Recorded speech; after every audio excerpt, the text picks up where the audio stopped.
खुशखबरी कारोबारी दुनिया से आपको बताएं अवाम के लिए खुशखबरी।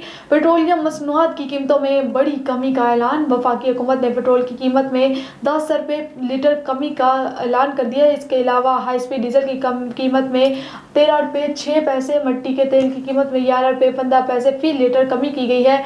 इलावाजी लाइट डीजल ऑयल की कीमत में 12 रुपये 12 पैसे फी लीटर कमी कर दी गई है। पेट्रोल की कीमत 10 रुपये फी लीटर कमी के बाद 249.10 रुपये फी लीटर होगी।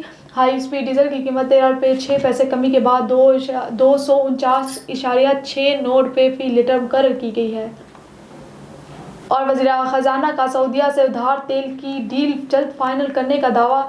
वज़ीर ख़जाना औरंगज़ेब की पार्लियामेंट हाउस में गैर रस्मी गुफ्तगू में कहना था कि IMF एग्जीक्यूटिव बोर्ड से कर्ज माहदे की मंजूरी के बाद पाकिस्तान को दीगर मालियाती अदारों से डॉलर इनफ्लो बढ़ाने होंगे। उन्होंने कहा कि स्टैंडर्ड चार्टर्ड समेत दीगर ज़राए से फाइनेंसिंग के असूल में कामयाबी हुई।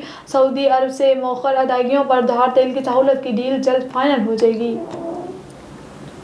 और आपको बताएं पाकिस्तान स्टॉक एक्सचेंज में एक बार फिर ज़बरदस्त तेज़ी। कारोबारी हफ्ते के पहले रोज़ स्टॉक मार्केट में कारोबार के आगाज़ पर ट्रेडिंग के दौरान 429 पॉइंट्स का इजाफा हुआ, जिसके साथ स्टॉक एक्सचेंज में 100 इंडेक्स 69,862 पॉइंट्स की सतह पर आ गया। वाज़ेह रहे कि गुज़िश्ता कारोबारी हफ्ते के आखिरी रोज़ पाकिस्तान स्टॉक मार्केट में कारोबार का अख्ताम मस्बत जोन में हुआ, जिसके बाद स्टॉक एक्सचेंज में 100 इंडेक्स 315 पॉइंट्स इजाफे के साथ 69,333 पॉइंट्स पर बंद हुआ था।